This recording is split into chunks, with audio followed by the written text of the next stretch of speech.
Yeah, I'll give it a couple of minutes. Yeah, we're of course, anything we say now will be on the replay on these channels. But yeah, I got knocked off Facebook twice in 7 days. I went into the field. I thought I was Billy Badass the first time because I turned it because they sent me a note and they said like it'll be 2 weeks. Oh, And really? yeah, Okay. and then they sent me another one, but they all sent me about 25 or 30 different messages regarding videos going back to 2017. Wow. Yeah, so something's happening, but I'm very aware that uh, my one of my roles is not to take on or to take on what's presented to us all on a like on at the on a one-to-one basis Yeah.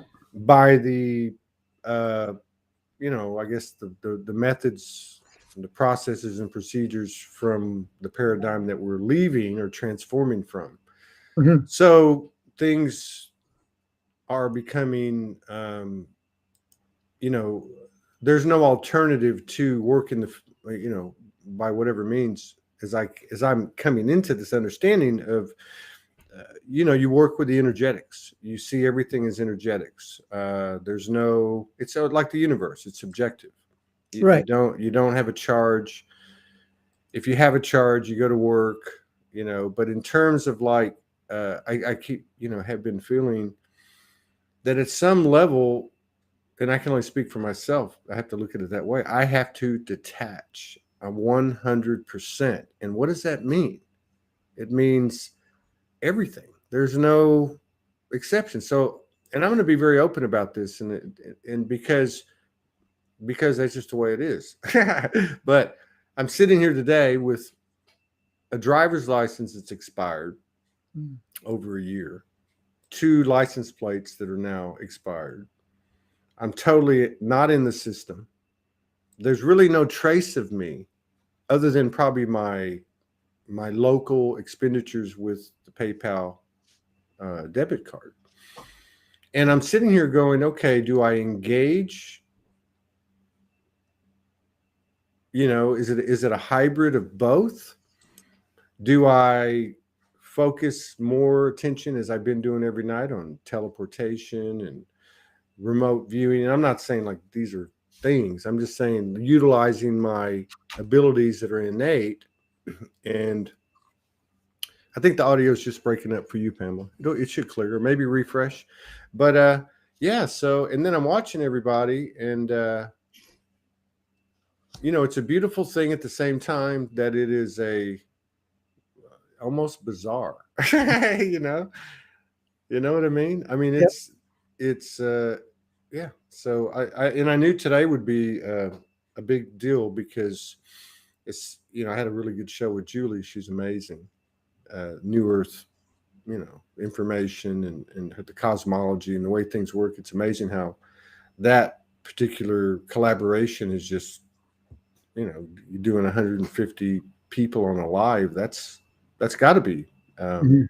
something to that. But so I was I laid on the couch and connected. I went into session and oh my god, uh, the vividness of the well, first of all, the instantaneous ability or occurrence of stepping into dimension in a conscious state with my eyes closed, laying on the couch, the windows open, doors open, and the instantaneous experience was I was in a deep visual, almost a lucid dream type of detail, including smell, including everything.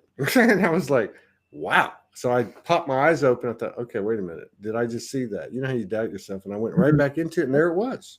These off-planet colors, pinks and blues and purples, and I'm looking at some stuff that I don't even know what it is. I'm like, what is that? And I'm looking and looking, and then I start to sneeze, and whenever I start sneezing a lot, something's going to happen. So I'm thinking, oh, Franco, yeah. So I had to take an extra few minutes, get my juice and make a little coffee. And yeah, I'm ready, and it's good to see you. I love you. I'm just all ears, and ready to serve humanity as we are and do every day. So good to see you. Yeah, good to see you too. Love you also, my friend. It's always a pleasure to connect with you because I don't know, we tend to create some magic of sorts with everybody that's on, because everybody that's drawn to be with us are part of this beautiful kind of transformation that we're going through. And I like what you said right from the beginning there, because what was happening right now, it's not so much that what we have to do, and wherever we have to put the focus on what's happening in the world or what's happening, like you said, your license is this, that, whatever it is. Because what's the process that we're going through is kind of detaching from that, because that's kind of an old setup, an old way of doing things. I'm not saying that you don't do it, but the importance of it fades away, and you'll know when and if you have to engage on all of that. Because right now, many of us are being called to go into that quiet state where you're actually going into like the experience that you had, able to see that multidimensionality of yourself. You're able to get into the fabric of this holographic expression. And while you're there, you're actually seeing the platform, the original designed platform, and all the layers of the platforms that have been upgraded along the way. Because we're the ones that actually are changing the world through us, through what you can call the human. But in essence, as you're doing that, you're becoming more online of your true essence that we've all gone through the process of disconnecting from to play that old game.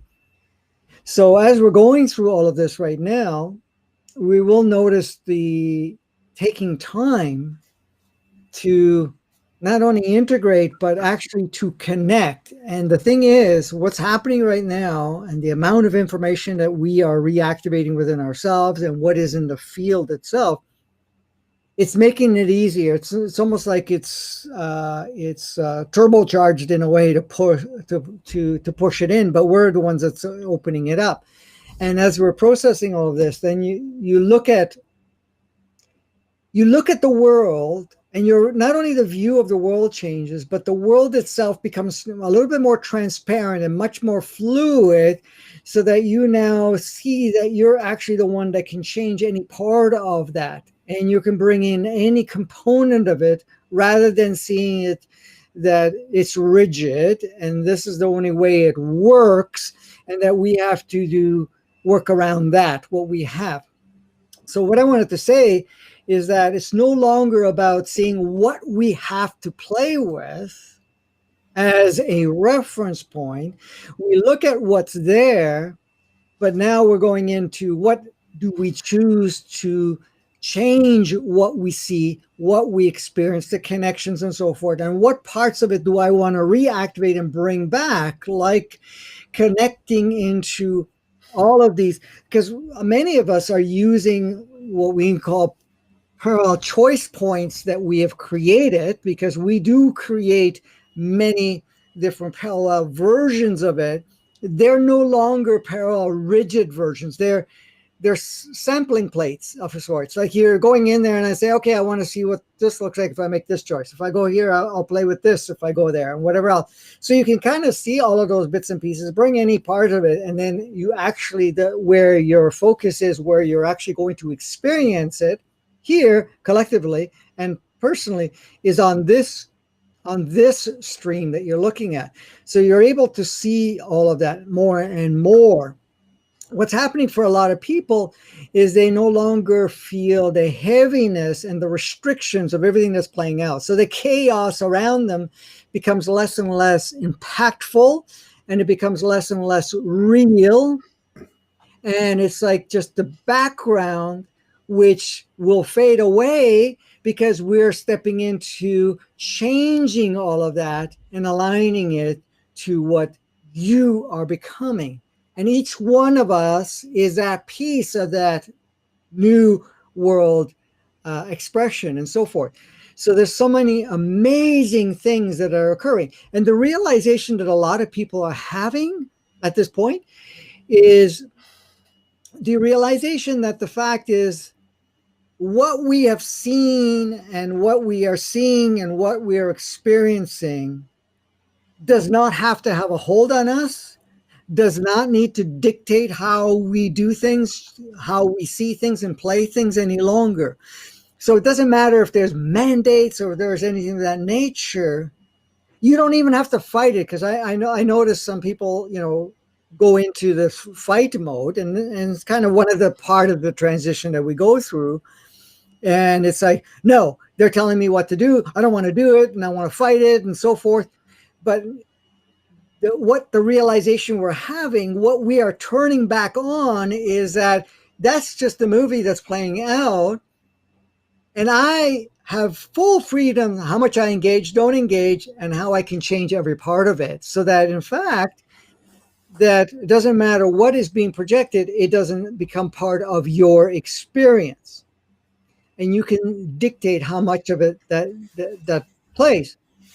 Because part of the other level of realization is that most of the changes, okay, occur in our altered state, in our imagination, in our dream state. And then that's where the alterations are made, and the first layer of experience is happening. But the true, more what we can call realized or more real feeling experience is in this playground that we're having. Now, what you've also described as the shifts that you went through, the things that you would have smoked before, the things you may have eaten before, the things that you would have used as distractions before, and so forth, those are changing because you're changing. You're going into this higher state that does not require any of that as a governor. Because many of us, what ends up happening for many people is that as things are changing so quickly, we set up a kind of, I wouldn't say just a reliance, but we use various levels of what we can call distractions, but things that actually alter our energy so that it doesn't shift as quickly, and then gives us the opposite for periods of time. But then that necessity, or that what you feel is necessity, fades away. And then you're like, I'm diving right in. I'm going to play with whatever. And you will find those changes will occur. And even if you've had what we call addictions, will just fade away. Because now the addictions are not in hold of you. You're the one that chooses, do I use any fragments of this any longer or not? And sometimes, we get a little resistant and we need to get our asses kicked of sorts. So, like all of us, at some point you get a real major thrashing of sort from your highest perspective, and you like have a crash mode or whatever it is, and you kind of go into panic. But then all of that just fades away. And things are moving so quickly that it doesn't even have to be that difficult, because there's such more of, I don't have to fight it. It's like, it doesn't resonate. I drop. It's a very natural. It's a natural progression.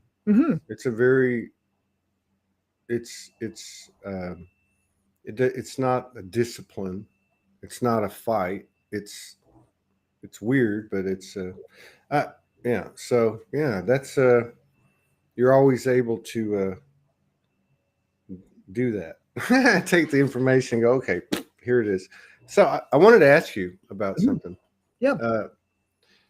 So you talk about simulations, and we alternate realities, so to speak, parallels. There are a lot of this, possibly quite maybe all of it's these simulations that we run.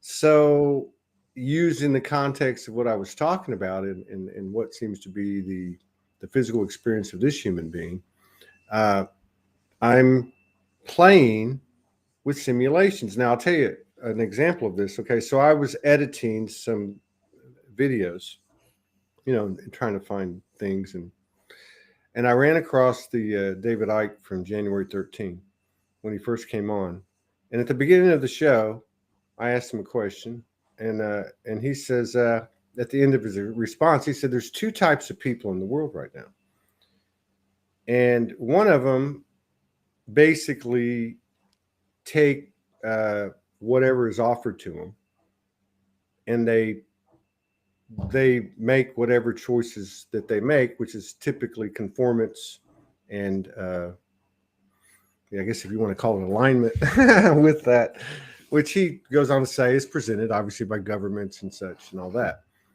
He said the other one, and that those folks at that time were basically locked in their homes. And so then he said the other one are people that are going, something's not right here. Mm-hmm. And on that whole thing. And then he says, and those people are faced with, if you don't follow these directives and mandates, then you will be locked up. And I really sat with that for a long time because I had seen that piece before when I was doing some editing. And I thought, yeah, that's, And he also said, by the way, at the end of it, he said, and these are the people, as they make the choices to not align with what's presented, that will change the world. And that number's growing. Rah, rah, rah. But in all respect to him. But I got to thinking about it. I thought, wow, this doesn't fit anymore. It's not a two-dimensional thing. It's not two. It's like there's something has changed since January. And what I'm getting at is, so I started to play with the apparent circumstances, where you're at, where you want to go, what's real, what's not, what is presented as the only paths to your dreams, and what are the other possibilities. Now, if I'm in dimension, I can pull a lightsaber out of my, my pocket, or a magic carpet, or whatever it is. But I'm in this space between worlds. And so I start to play, and it goes from one end to, let's say, I'll go to, I'll go to the hood and in the Bronx, and I'll find a fake ID.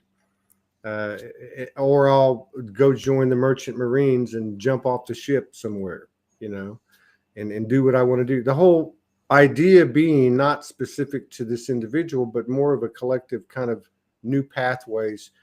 How do we blaze these new trails? What are the possibilities? And it's not about why, it's more like, why not? Like, why not try this, and why not? So it could be teleportation on this end, and it could be becoming a Merchant Marine on this end, to contribute to the energy of a free soul that's embodied in this physical vessel. And so I was wondering, and now that you said what you said about where this is coming from, where the real change is coming from, the first thing I thought, which is what you mentioned, was dream state and so on. But you said imagination, and this is what struck a chord. I didn't plan this question, is that the stimulus from the imagination is getting stronger. It's becoming more prominent. You could say there's more confidence in it. And this is a part of our existence that has never been given any credence. It's been, oh, that's kind of cute, and well, that's creative, but my feeling is to continue to go down this path and to create that which I'm seeking from that place at a conscious level. And I have a feeling that running these simulations, which are in essence contained within myself multiple timelines, I will then begin to do what we're doing, and that's to converge to the one highest and best timeline for Todd and all involved. Okay, so that's kind of how I would explain it. Am I nuts? Well, we know that. Don't answer it. But in all seriousness, does this feel right?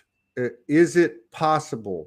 Because to imagine my way to my new reality, so to speak. Yeah, absolutely. So there's a couple of things happening in regards to that.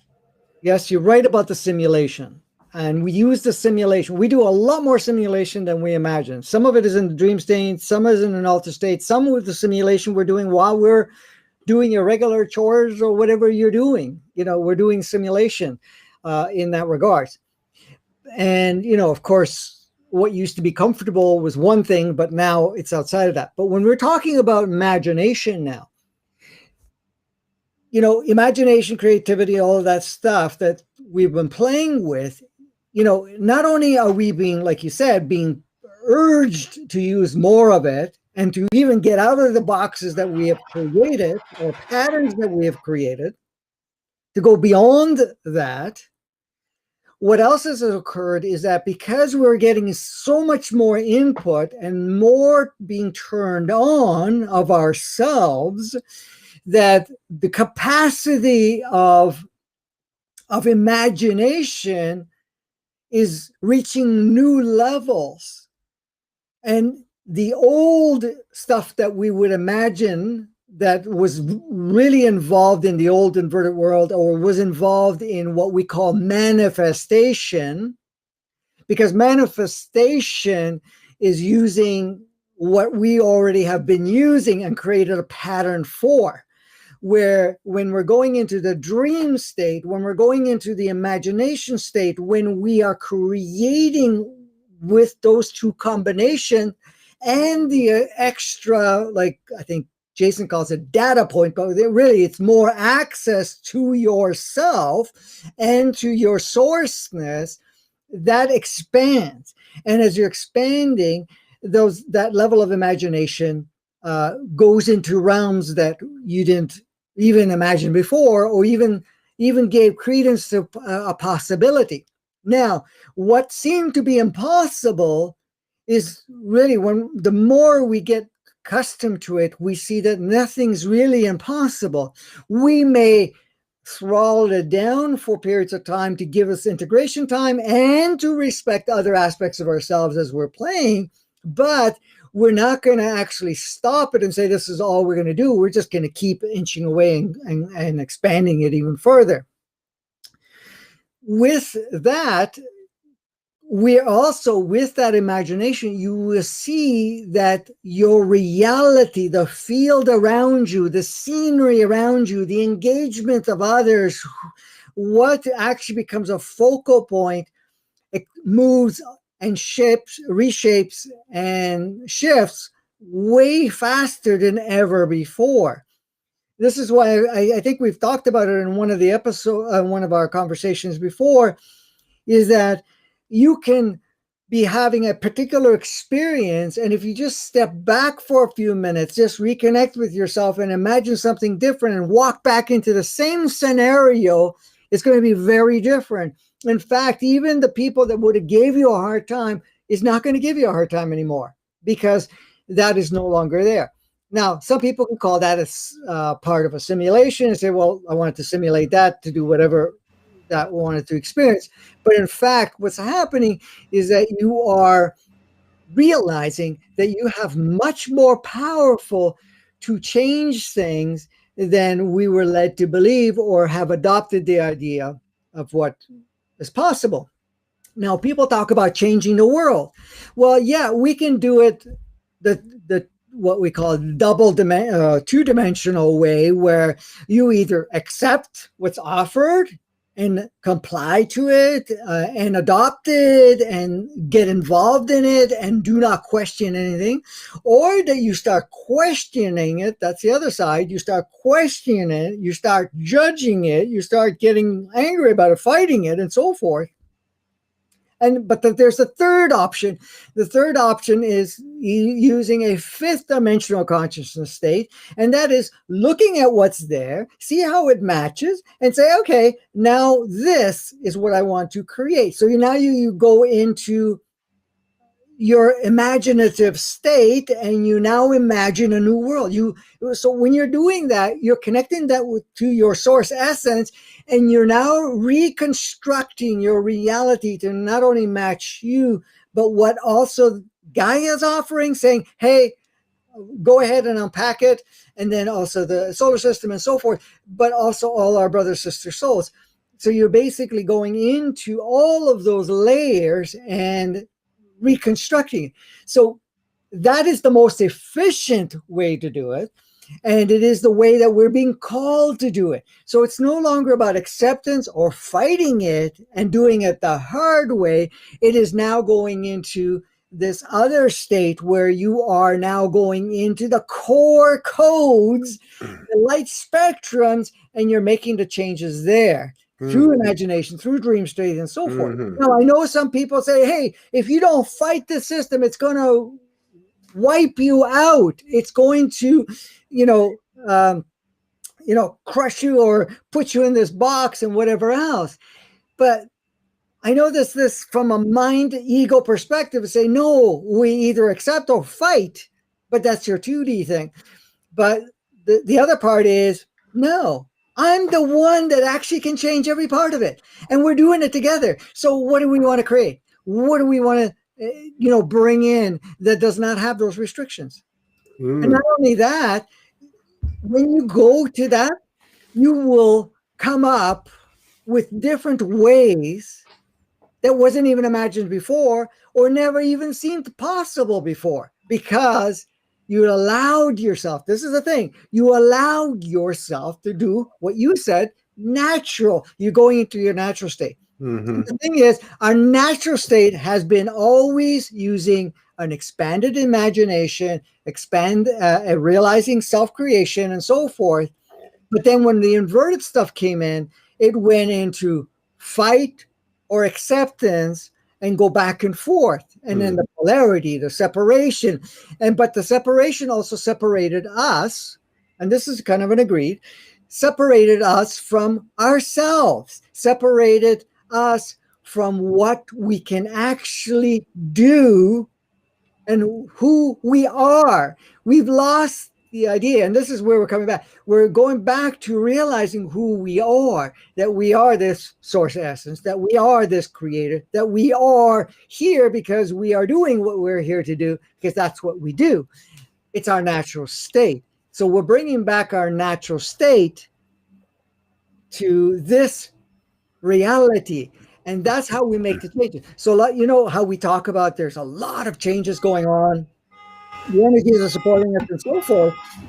But at the same time, how is it all possible for us to unpack this new world? And I'm not talking new world order. I'm talking about this new world. How do we unpack this new reality, new state of way of being, by doing it through steps and processes and so forth? No, it's because we're getting turned on. We are stepping back into our state, and we're now doing it from that facet.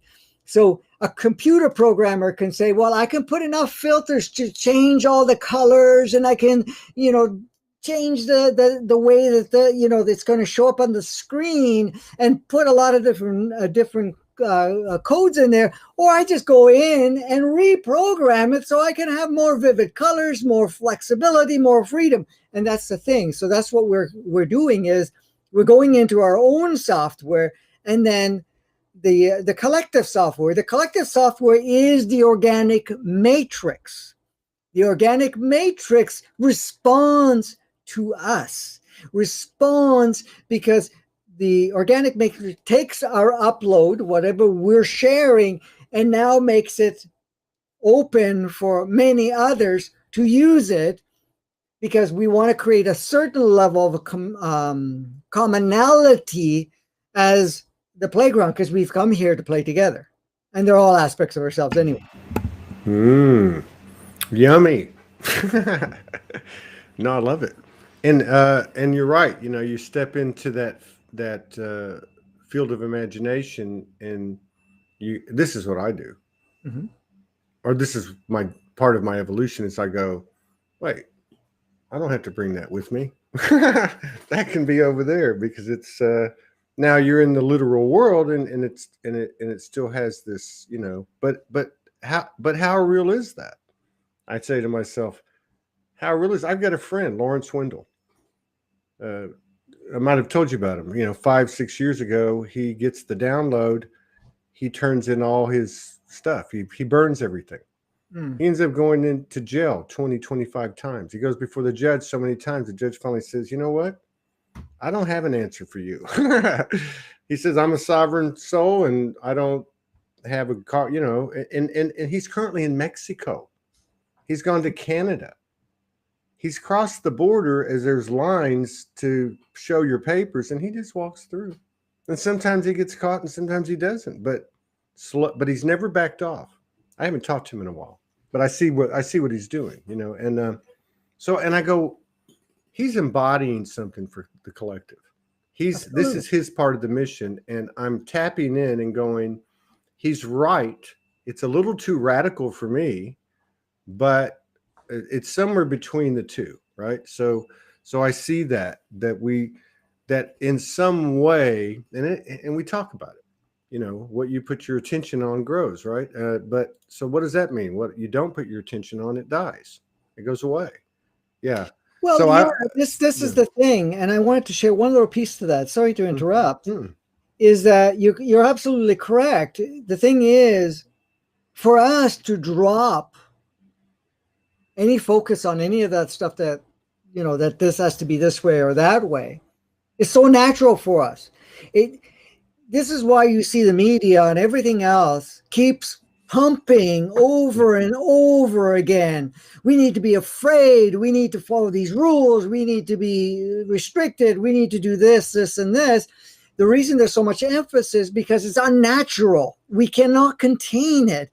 So the thing is, our attention would drop like this, and we would go more at our natural state where we want to be playful. We want to connect with one another. We're not going to be afraid of each other. We're not going to take advantage of each other. We're not going to feel that, we have to survive or anything. None of that would be, none of it is sustainable, but it is projected and it's drilled over and over again. But what we'll notice is that it's becoming less and less effective. And we are buying into it less and less. And that's why they ramp it up even further. But then there's a flip side to it.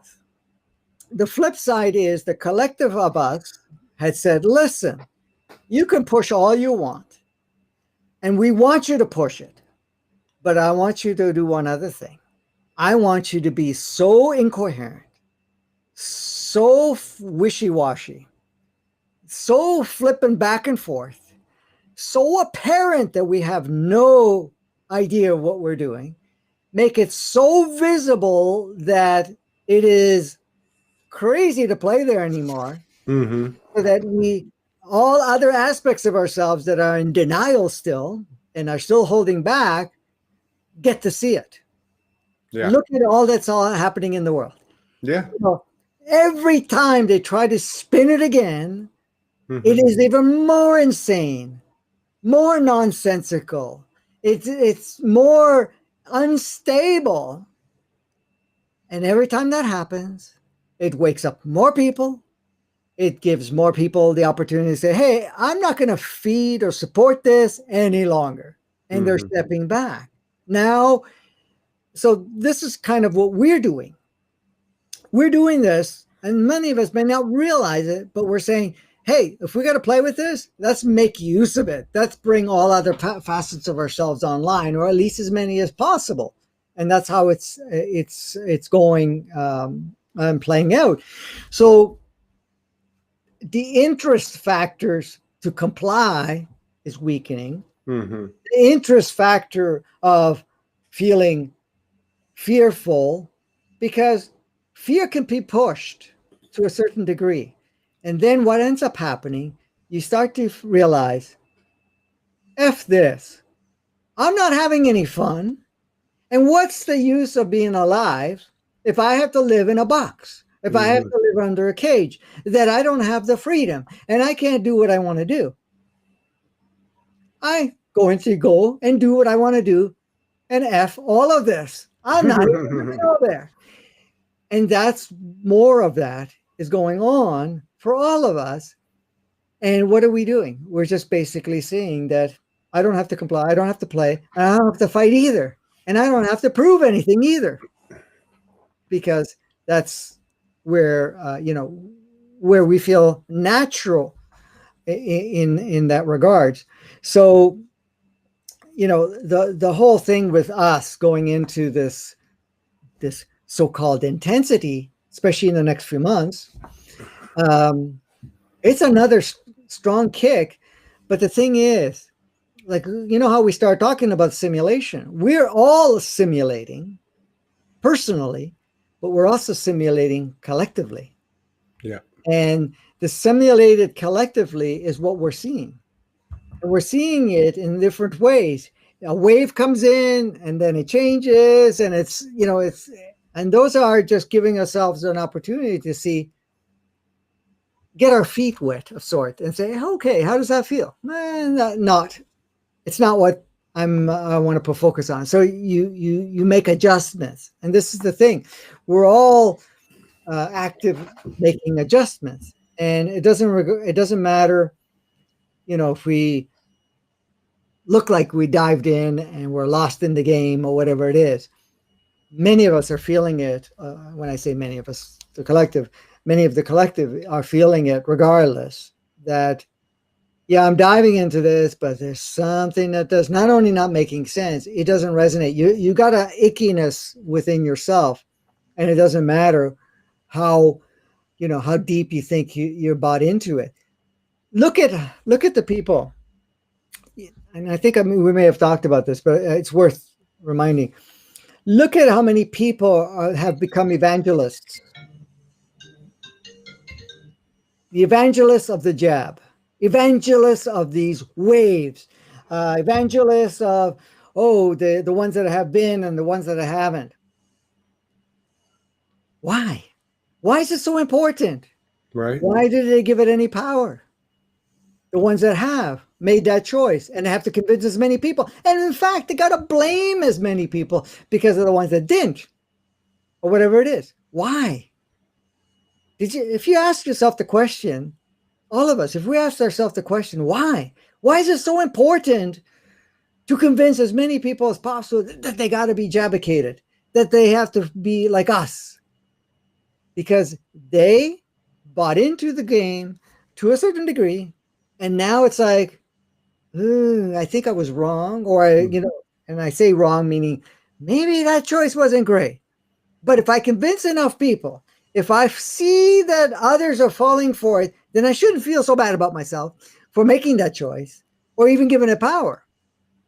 And this is the thing, because when I ask people that say, well, did you get jabicated? And I go, no, I didn't, and I have no interest in it, and then they go, and then I ask them, why is it so important to you? Why is it so important? Well, you're putting other people at risk. But I said, is it really that the case? And you start questioning it, and then they kind of lose why they're even doing it. And it's almost like it gets dropped and the discussion ends. But you can tell that they're now in a deeper level of reflection. Yeah. Maybe, and this applies to a lot of different things that are going on right now. And it's all part and parcel of what we're going through, of these changes that we're experiencing. We're doing it all different methods. And we can't say, some people are right, some people are wrong, whatever it is. No, it's right for whatever anyone needs for the experience. Now, you said something very important before.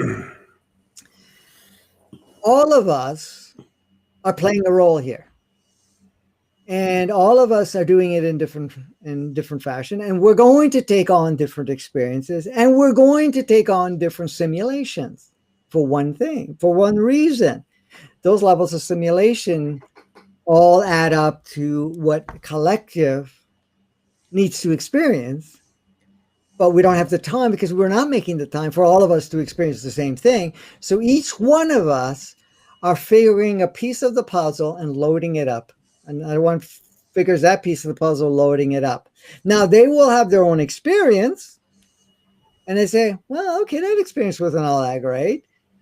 I now imagine this. that puts it into the field. And everybody's now doing their part. And what's happening? The reality is reshaping accordingly. The energies and the encodements behind it, everything is changing because of that.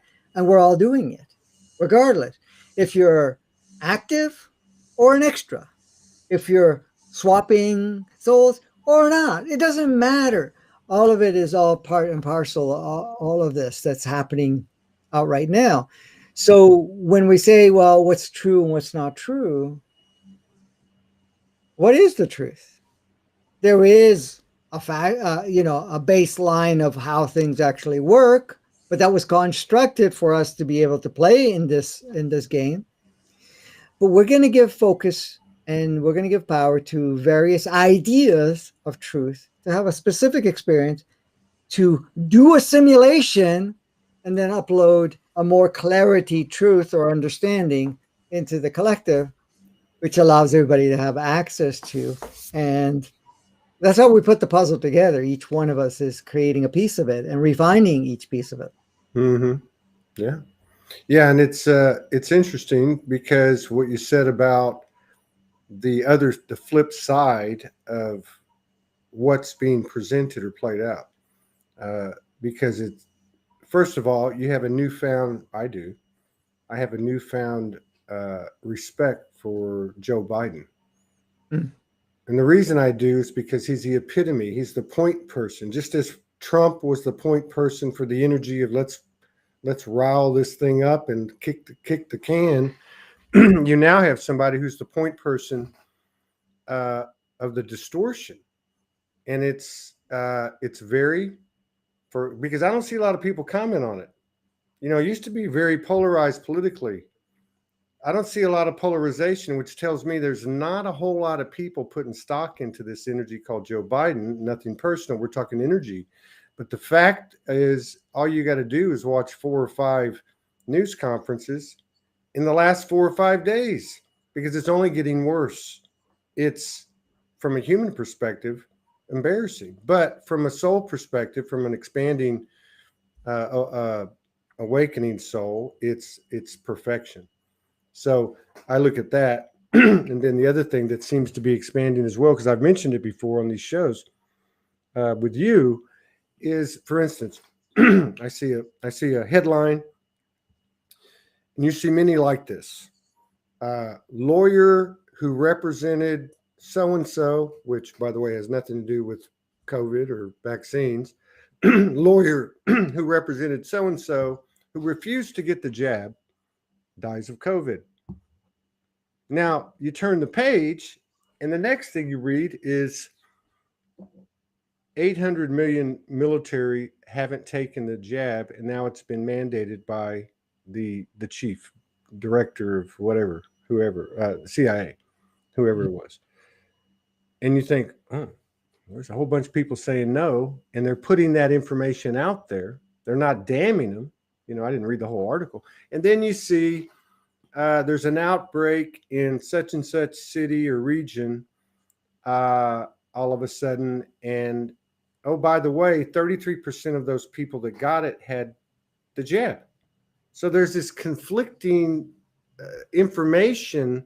It's almost like you said before, these are our brother sister souls, and their role is to push us as far as they can to see how much we'll take, which is very hilarious. So now I just wanted to add that to what you were saying because I see that out there, and I'm sure other people do. You mentioned extras. You mentioned in some of the stuff you were talking about. You mentioned Jason Estes, and I am putting this on the table not to, and you know, we're the same, you and I, not to have a debate. It's not about that. We're just comparing notes, and like you just said a minute ago, everybody's got a different piece. So I look at this energetically, not in the literal aspect of what's said verbatim, okay? Because I'm really a bit tentative to even mention stuff like this because everybody's been affected for the most part by this group mentality of, is it going to be okay? How many people are awake? How long is it going to be? So I don't want to feed that. But from an energetic standpoint, he said something that I sit with. I know that the snowball's getting bigger. I know that. Everybody knows that. You can feel it. It's on the tip of our tongue. It's right there. He said that there would be upwards of 6 billion walk-ins between this month and November. Now, I'm not caught up in that. I'm more interested in the momentum and what looks to be, if this interpretation that our brother has put out there, of the energetics of it. In other words, it looks the snow. If this were accurate, and I'm just saying on a personal level, I'm still sitting with it, and I'm the world's biggest optimist, believe me. But I what I'm saying is, it looks that it would be very rapid, and the snowball would get very large, very quick, prior to 2022. So, not to get hung up on the number of and how many people, this and that, but just the pure energetics, using his terms. Does that resonate with you? Or maybe, how do you see that, the speed and expansion of this energetic snowball that we're all part of, in that time period? Mm-hmm. Well, that's a good one, because when I heard it, because somebody else asked me the question a little while ago, I decided to tune into it and so forth. I knew that the amount of souls coming in and going and so forth have been increasing for a little while now. But what I realized with this, when I looked at it, even if it is 6 billion, as stated,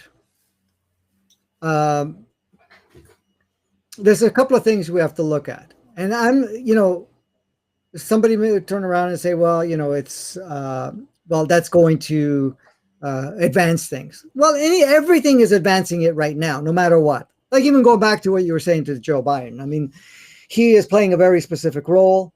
And, the thing is, look at it this way.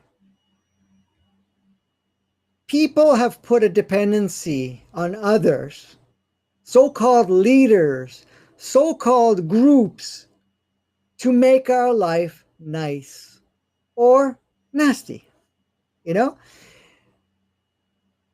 This whole craziness with the governments and all of these things is really just so that we come to the realization to drop dependency, to drop reliance, to drop expectations that, if this guy comes in, things are going to be better. Things will go back to normal. Or that if this guy comes in and he is, seasoned, he's been around for a long time, he doesn't do nasty tweets or anything of that nature, he's going to be the solution. Well, what are they showing you? Hey, it doesn't work. It's not that. It's us. It's us. So we're going to show you the most messed up, confused, and whatever else. And this is part of the service. Don't think he's not part of our, our collective service, so that we're the ones. So, yeah, this thing about what's happened just recently can project war and exits and whatever else. Well, the thing is it what he did? Yeah, you could look at it on the 2D side of it, or the inverted stuff, and say, yeah, well, it was his choice because he didn't follow the same sequence that Mr. Trump would have done, or whatever it is, and this is why we have that. Well, why did it play out this way? It played out this way because it wasn't for him to solve it. It's for us to say, are we still going to give power to all of this? Are we going to still give power to this whole game that we have to kill each other, that we have to take advantage of each other, and so forth? That's one thing. So I just wanted to bring that part up. Mm-hmm. Back to what we started to talk about, the souls. There may as well be 6 billion souls that will come and attempt to enter physicalities. Now, there's several things that are happening. Some will be occupied. Some of these will be occupying available physicalities we call the extras, the non-active ones. Mm-hmm. Some will occupy bodies that are souls that have done their part are going to leave and say, okay, I'm done with this. Others will be occupying physicalities that are saying, for example, I have to leave for a while to go for updates, upgrades, or whatever it is. So I'm going to make it available for a month or a year or whatever. I don't know how many, it could be days, even hours. And so they can drop in. So as these so-called drop-ins are coming in, they're kind of tuned with very specific frequencies. So even if they're here for 5 minutes, or if they occupy for 5 days, or they occupy for 5 months or weeks or years, they're all going to play a part. Now, others will attempt and will find that the physicalities that they're coming into, they cannot work with, and they will leave. So regardless what happens, how many stay, how many will come in and go, regardless of any of that, every attempt, every temporary embodiment, every trial of sorts, or any swapping that occurs will just only add to this. The thing we don't want to get lost in is that, okay, this is happening and this will make it better.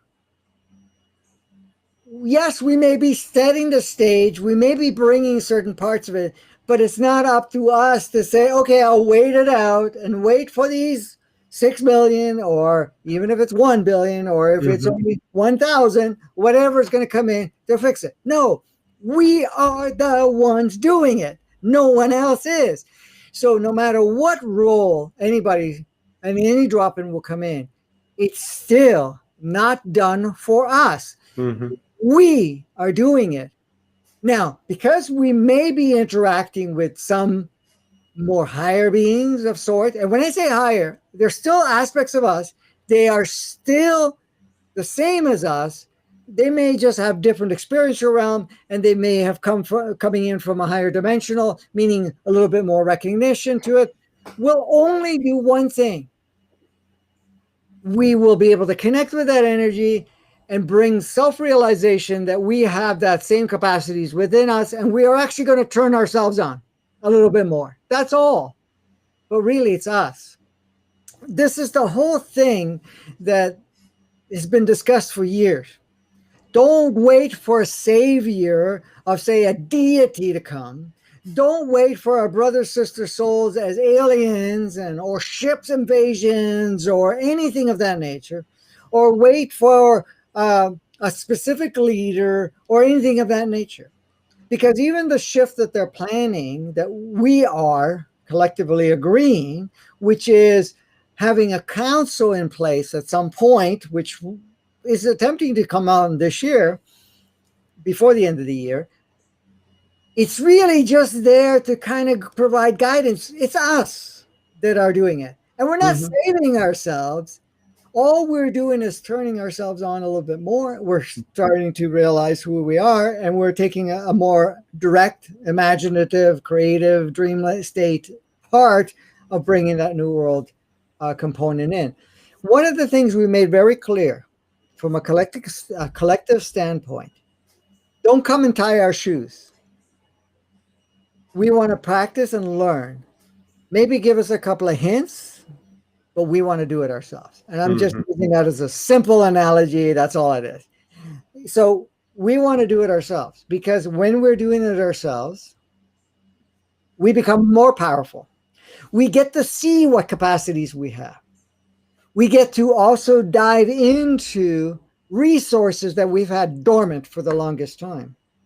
We get to see that we are this source, this essence, this creator being. That there is nothing outside of us that is overshadowing us or anything of that nature. Look at it this way. Every time a planet gets retooled, every time a new physicality is designed, there are facets of us that have taken a scientific role and we're talking multidimensional scientific role, to create a spectrum of holographic light, or what we call avatar, in a playground, which all of us as multidimensional souls and also localized souls or whatever it is will take on, step into it, and then make it a reality, then expand it. Because the engineer may design it, but somebody has to expand it, unpack it, live it, and bring it to the next level. We don't come here to be stagnant experiencers. We came here to experience and grow and continuously grow, because that is our true nature. Mm-hmm. That's it.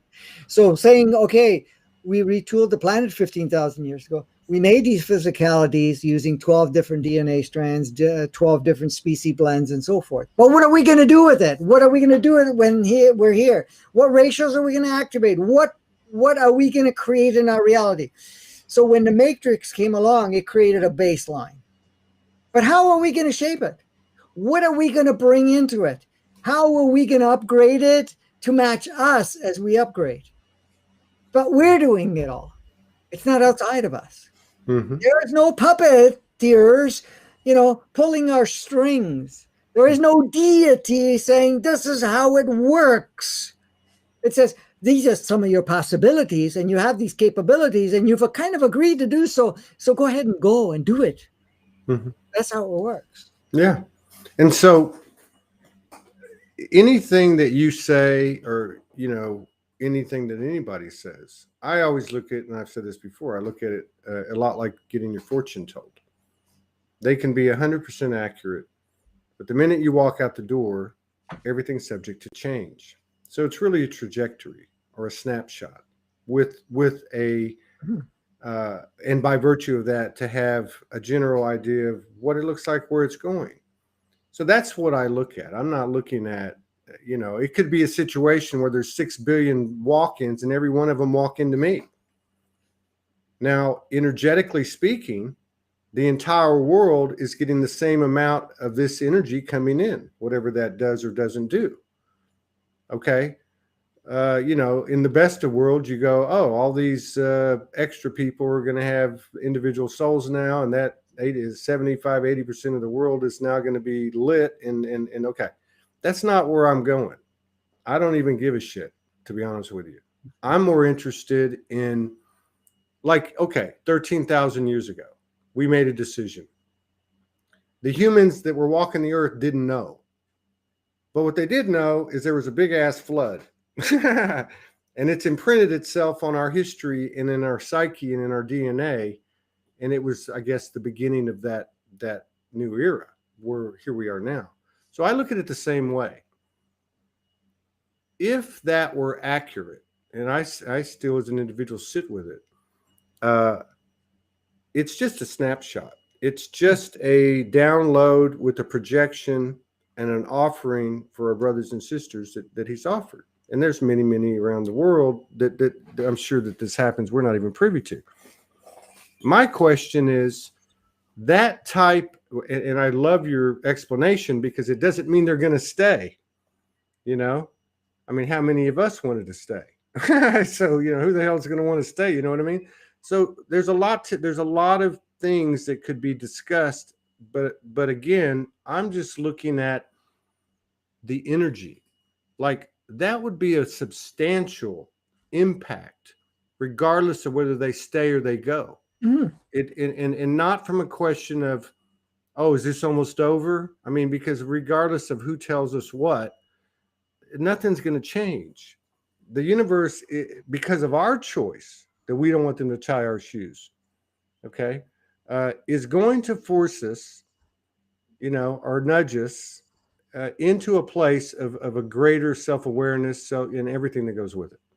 So I just wonder if there's, and if you look at the pattern of at least since 2017, there always seems to be a strong, energetic nuance and newness that comes in, say, September, October, November. 11/11 always seems to start this new thing, and then you go into the, and the story. So but to me that seems like a very substantial uh, thing to consider. Like that would just seem to, and you said, I think, and other people said, by the time we get to the end of this year, you're not going to recognize where we're at. And you would think on a linear timeline, of course, that, oh, this takes time. This big ship, you got to take time to move it around. But we're not in that field anymore. And I think it's sooner or later we're going to see some evidence of it. And looking at all this distortion, including our beloved brother, President, or Joe, we'll just call him Joe. You're Franco, I'm Todd. But looking at the things that are being presented, it sure looks like that the shift's rising to the top. I mean, it's like coming out fast. So I'm not discouraged. I'm not looking for a lifeline. I mean, I think it just seems like, we talk about this imminent precognition, and many times, and you get this and bring this to us, and others get it on an individual level where something's about to happen and you can feel it. And then it does. And you have a lion's gate, or you have this or that. But that really kind of lends to a huge, I'm not going to say a solar flash, but, because I don't want people to get caught up in these words, but it really feels like there's a really big, powerful energy that's been slowly coming, about to be dropped on us. And I mean that in the best ways. What we do with it is what we do with it. But so when I listened to that, when I heard that, I said, that's pretty bold. And not to take anything away from him or give him anything. It's not about that. It's just because what do? We make each other think. And that leads to a more openness. And we know that the more open we are, the less attached we are, the less resistant, less judgment, and so on, that this is how it works. So that's really, I guess what I'm saying is, and I know you have some insight, but it really feels, and I'm not aligned with it. Don't get me wrong. I'm not 100% aligned with it, but it kind of lends to what I'm feeling and what I'm picking up from other people and what I'm seeing through the distortion, through the dimensional experiences and everything. And I'm saying this with elation. I'm saying this with let's do it. You know me. So it's exciting. And I just wondered, because I know you, and I know that you are careful, and I'm not saying he's not. That's not it. He's got his own semantics and his own, and you do too. But you temper. You're careful, and I just wanted to know, if you can say, what do you think? Is this snowball about to go exponential? And I mean, if whatever you can tell us. Right. Well, the thing is, with anything that's brought up, there's an intent. Okay. Now everything becomes an intent. You lay out the plans, but you take steps, you monitor, and so forth. This is why you cannot project the future, because it doesn't exist. It's not like before you had multiple potential futures. There is no potential futures. Like you said, you take a snapshot and you project forward. If things change very little, then we'll have it. But if we don't, because you just were previewed, the choices you would have made now just changed. So of course it's not going to play out the same way.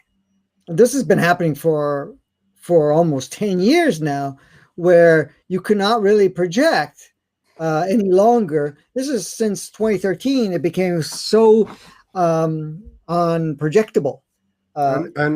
Unpredictable? Unpredictable. So for instance, as an example. You can't project it with No, I get you. No, I get you. I'm just saying, but as an example, so maybe we can understand better.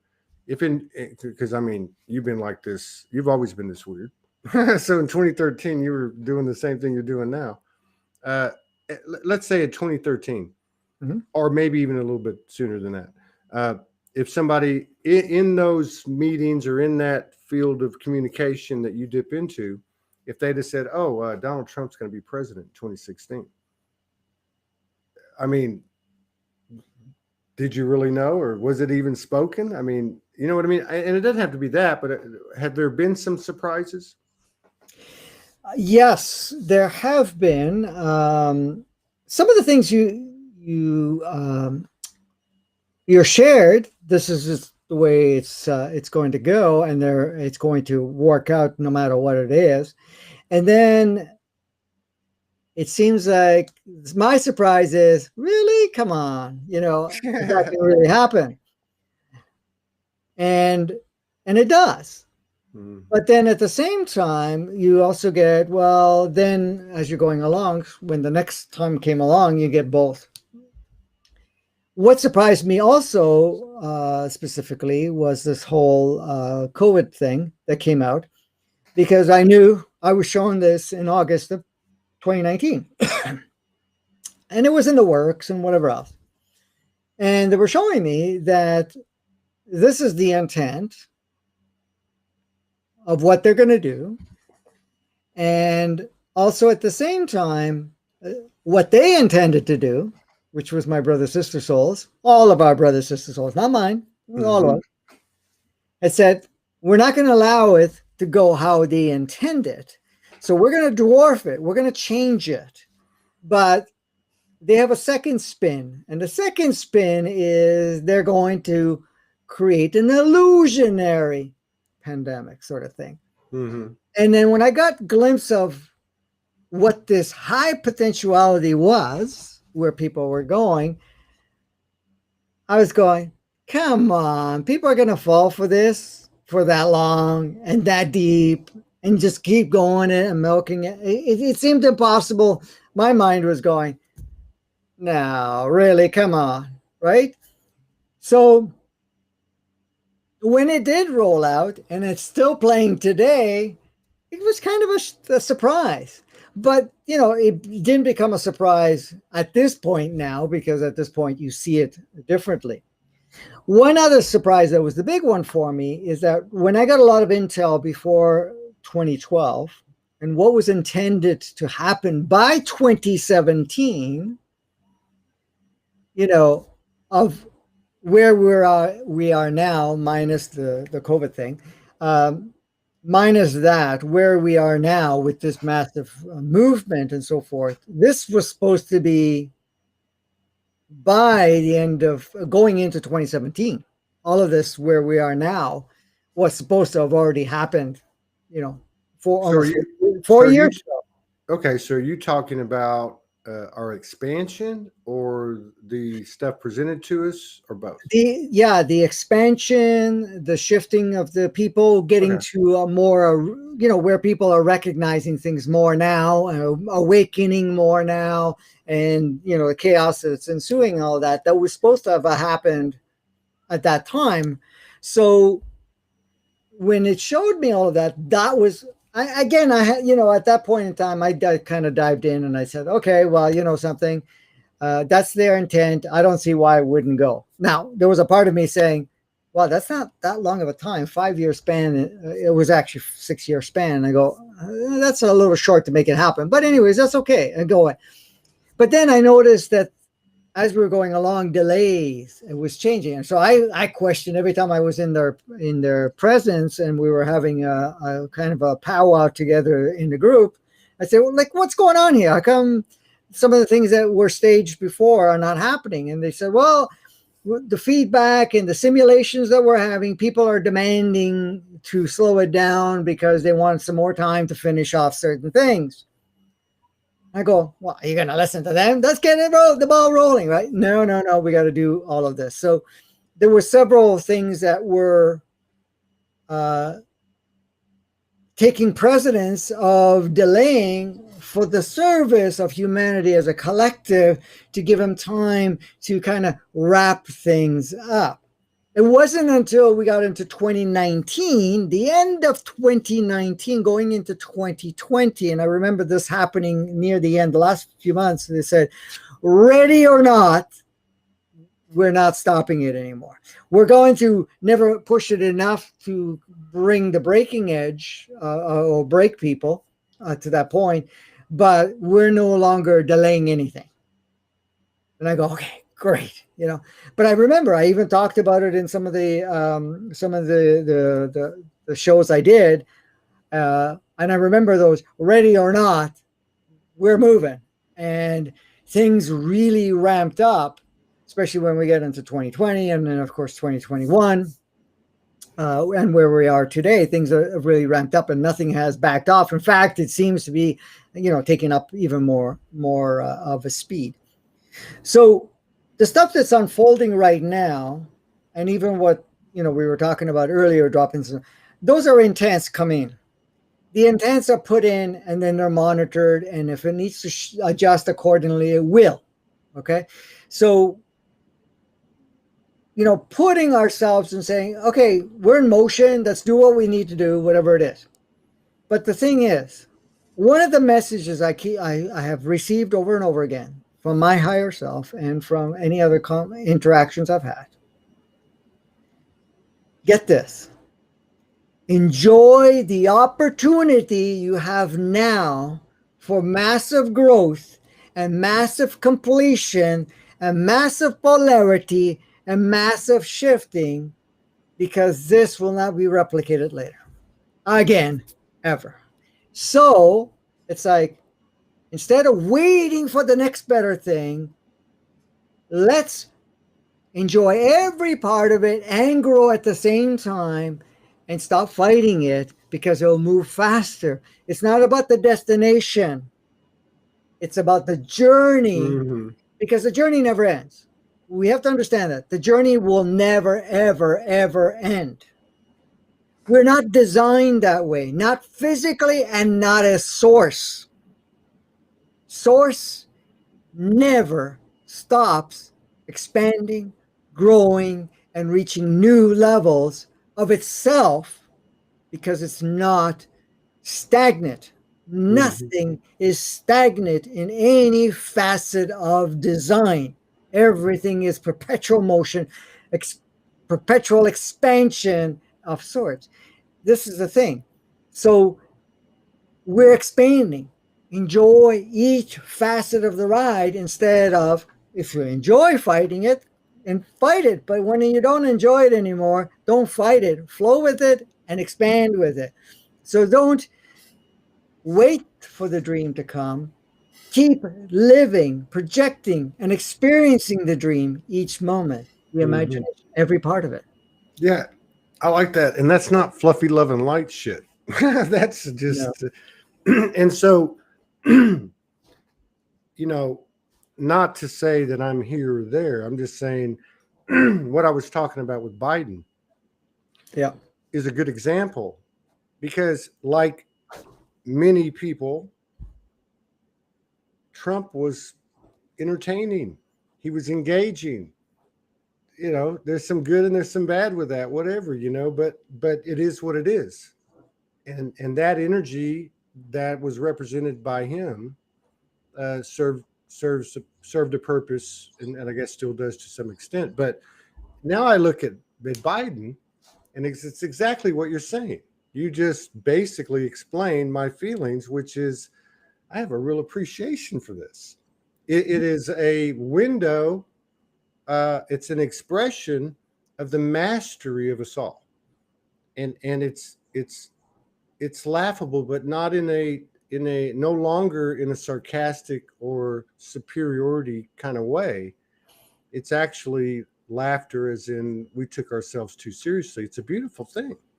It's cool, and it's what you're saying. So, and the fact that you say this period, this phase or whatever, isn't going to last forever, you better enjoy it. That really resonates a lot, because above all else, one of the things that this whole, God, I think of what time span do I want to give this? Yeah, I could say a week or a day or 2021 or whatever.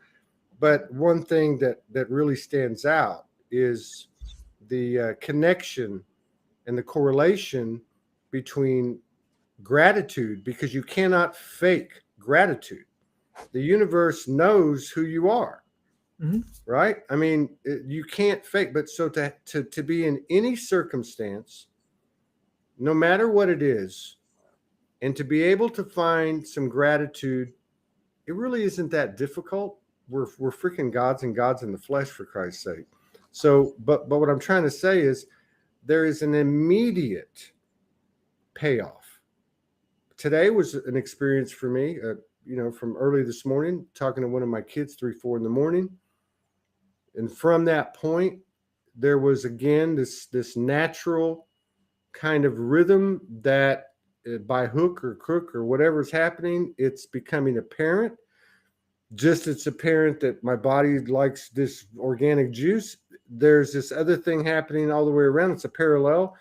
And so in this period of 12 hours, I watched in my own field the reciprocation of gratitude, of a little bit more than that. You say presence, collaboration, co-creation, honesty, rawness, in abundance, and it is the newest and best code that I've ever received.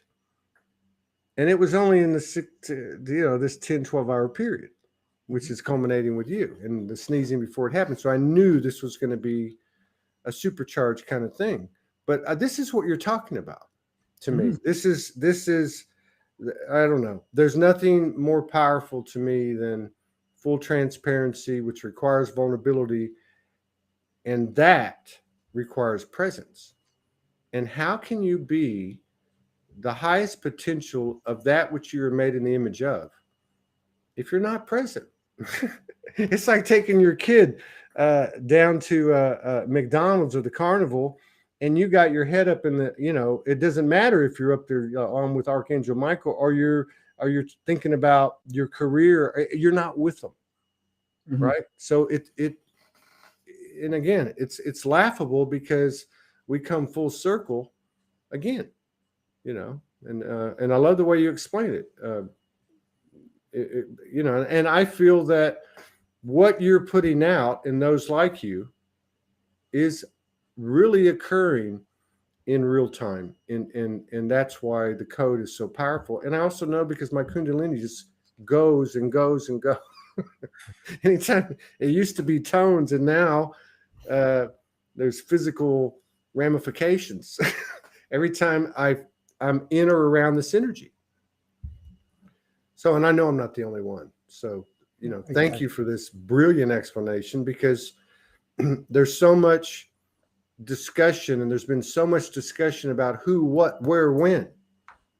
And it's like, back the fuck off, like I can't deal with that.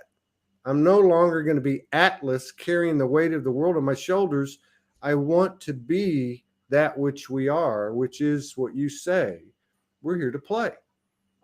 And it's time. It's nothing to get excited about, nothing to get rebellious about, it's nothing to get it's just, chill out. And it's real. And I feel it's happening. And maybe I'm living in a fishbowl, but let me throw two things I wanted to point out, if you don't mind.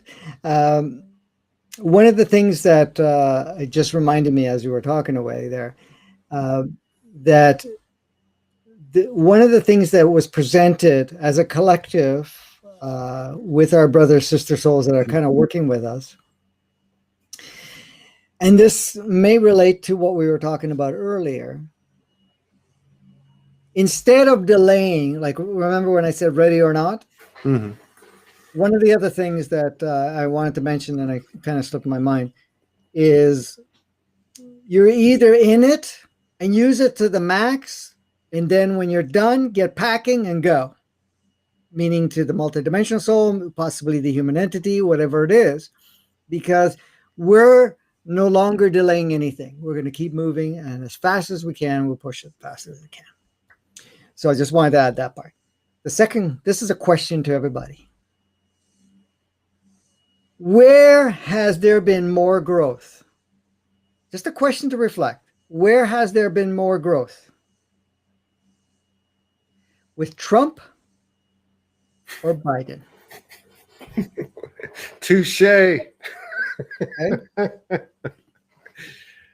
Oh, That's the wow. reason it switched, because Mhm. originally it was planned differently. It switched and it was allowed to go that route because there was more growth where it is now, because we are allowing ourselves more self-empowerment rather than dependency and reliance on the so-called person.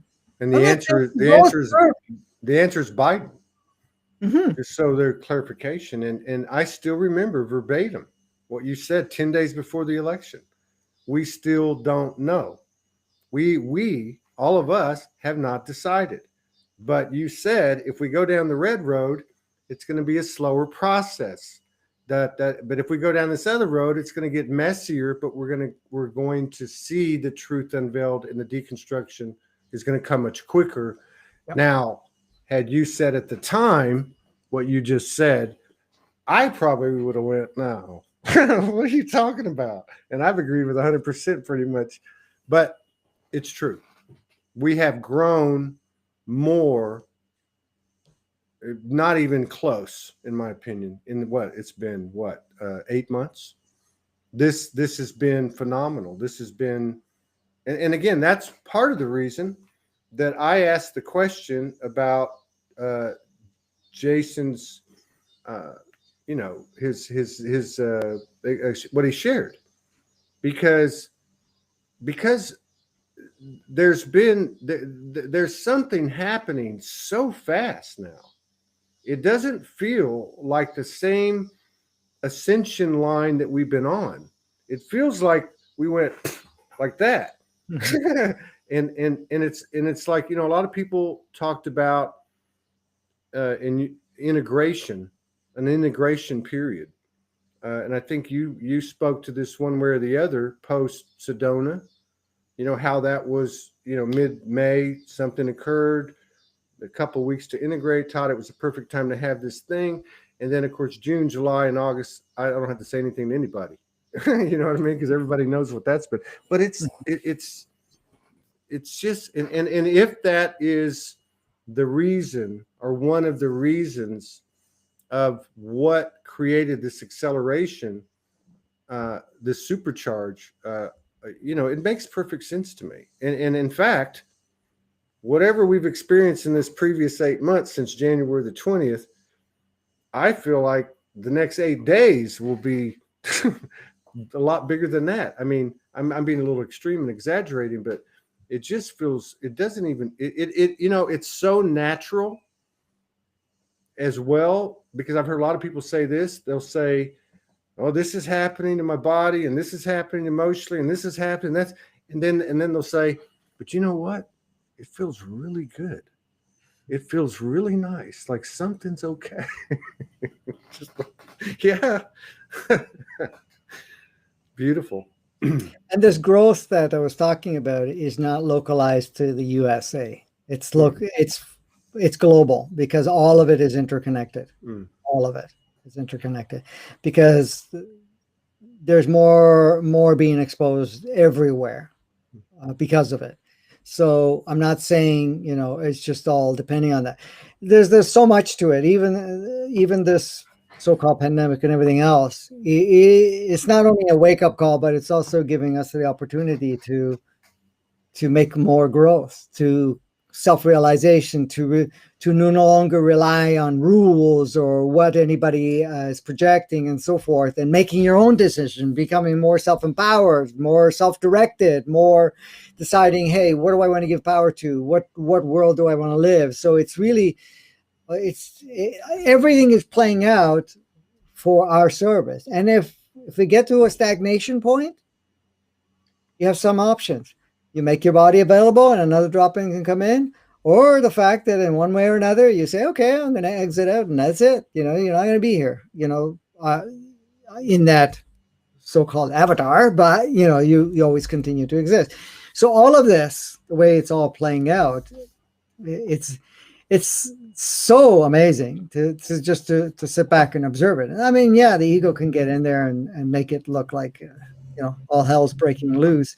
But what it is, it's just basically it's shaking and all the fruits falling down so that we can go and collect it. That's all it is, And but what are we collecting? We're collecting ourselves. We're collecting. Yeah, right. It's just so. I have another question. Mhm. I have these weird questions. So when we were at Sedona, I was anxious to. I wanted to be there the moment that you and Jason actually met. I thought this would be interesting. Anyway, I wasn't, but I asked y'all. I asked you about it, no, I asked you both about it. We were sitting there talking, and you said that we're from different parts of the multiverse, but we recognize each other. Now, I believe we're all here, especially on Earth, uh, as ambassadors of some segment or some place of origin within the multiverses, and we all, like you said, we all have our own things that we contribute. Uh, without getting too complicated and understanding that everything goes back to the one, and taking into consideration there seems to be a galactic presence that's just as much a part of us like everything else in the universe. It seems to be kind of a facilitator for this this experience that we're having. What I'm trying to say is they're obvious. Our differences are our strength. That is our beauty, right? I mean, and that's what this field of polarity has offered us. But are there different how would you say this without getting divisive, but are there different agendas, even if we go to a higher perspective? And maybe that's not the right word. Are certain specialties pushed, and understandably, by those that carry that code? And is that some of what we see, and knowing that everything's converging and integrating, but is that some of what we see even in these circles? Do you understand what I'm saying? I'm not sure if I understood that completely. We spend a lot of time, obviously, in the trenches, and in the old days when we were more immersed in what was being presented to us by this matrix. So I'm a Democrat, you're a Republican, and so on and so on. Now we're getting into a higher level of perspective, and we're being kind of like, we're going down that road. We're converging everything, walk the talk, and embodiment and that. But there seems to be, and I'm not really talking about you and Jason, because I actually see y'all very aligned, but there seems to be hard and fast, expressions and downloads and communications being shared that are in contrast, are in difference with others who seem to have the same intent. And I don't want to talk about dark light and false light and all that, because I don't believe in all that. It's all the same thing. But how, that seems to be coming in, and it seems to be being put up, onto the carpet like everything else. I guess that's what I'm saying. Right. So I'm in, and I kind of got lost in the question there, but I guess what I'm trying to say is, yeah, I think I got a better understanding of it now. Yeah. So, yes, I mean, this is the thing. Various people are bringing various messages and so forth. They may be, like you said, different agendas. Now, the reason that exists, and I'm going to give you a simple example here, or analogy of sorts, and that is we have TVs and we have the internet or whatever. Let's stick to the TV just to simplify. There's a lot of different channels, and each channel has a different show or movie, whatever it is, with a different theme. They don't appeal to everybody. They appeal to certain people based on the stage they're at.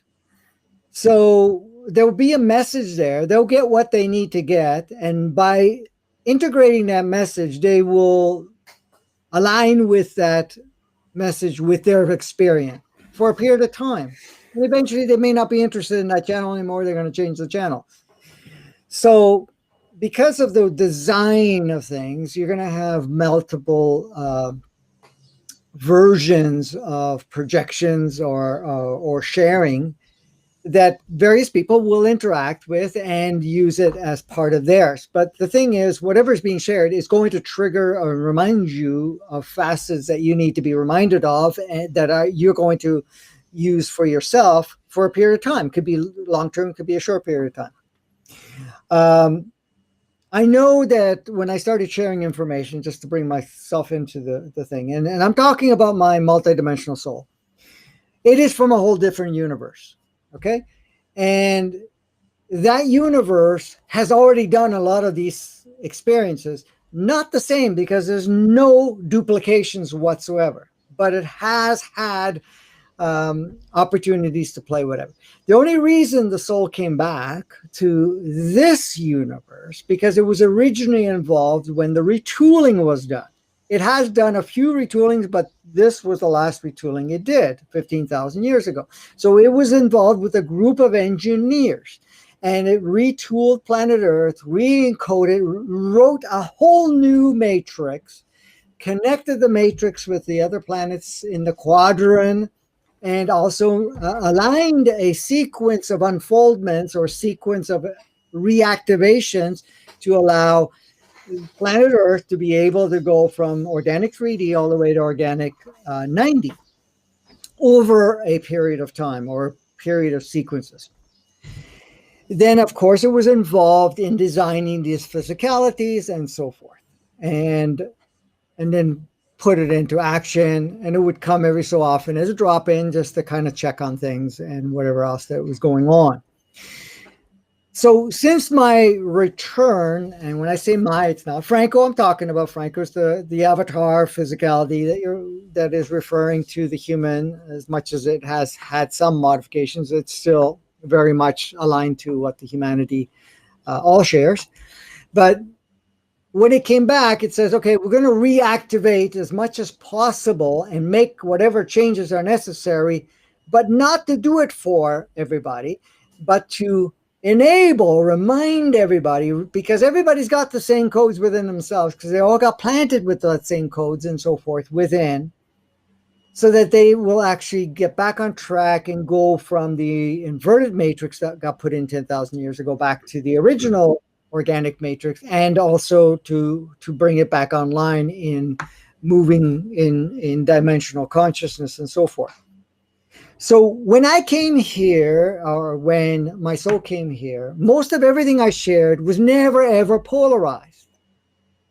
Why? Because it came in as close as possible to the understanding of sourceness, that there is no polarity. There's no right, no wrong, no good, no bad. No, there is no hierarchy. There's none of that stuff, which most people had a difficult time understanding. And there is no, dark shadow, whatever. They're all just role players, all different components that are playing a role or whatever it is coming into place. And I still today share all of that. And then I know that it doesn't matter who steps into whatever role, they're all playing a particular key instrumental roles, and they have all shifted to whatever it is. So I'm not for what I share, my soul shares through Franco is not for everybody at this time, but there are many, many, many more people recognizing it and reactivating themselves. But all these other individuals that have come in, some have played many polarities, dark, light, good, bad, whatever, are awakening or demonizing or hierarchying or anything of that nature. But they were all instrumental to wherever the stages were at various individuals and where they want to. It's like all those other channels. Not everybody was ready for the other. I'm not saying that, again, I'm not also able to share, or my soul won't share every detail until more people are ready and when others are ready, because I've seen it. I've seen it. As much as I've been speaking this stuff, from day one, but more actively from 36 years, 37 years ago till now, it just keeps adding more and more and more and more and more to it because people are more and more receptive without getting too shut down or too mystified with all of this stuff. But the sharing is not teaching. It's not, it's just the words are reminders, reactivators of your own knowing, and also the frequencies that it's transmitting through me, because I feel energy, and anyone that's feeling it can feel energies coming in. But that's really your energies that are reactivating within yourself. And there's a recognition of it because it's already you. It's you.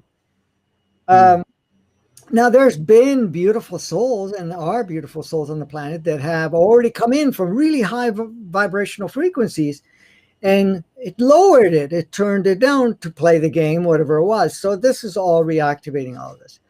So they're all beautiful individuals that are coming in with different parts and pieces, and they'll share it and so forth.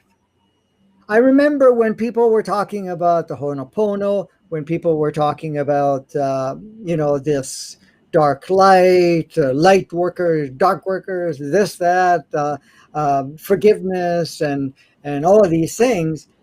And I know I shocked people when I said that's not how it works, but if that's what you can handle right now, use it, no problem.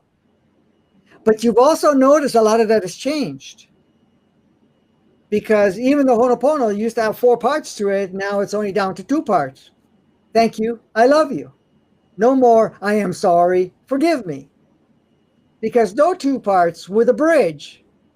But now you don't need the bridge because now you can fly with the very true essence. You're thanking yourself. And I thank you. I love you, because there's a different level of appreciation to see it. So the whole idea of forgiveness is no longer forgiveness. It's a recognition of their role, a recognition of your part in it, a recognition of the opportunity of growth. And so you're acknowledging it, thanking it, loving it, and letting it go. That's all you're doing.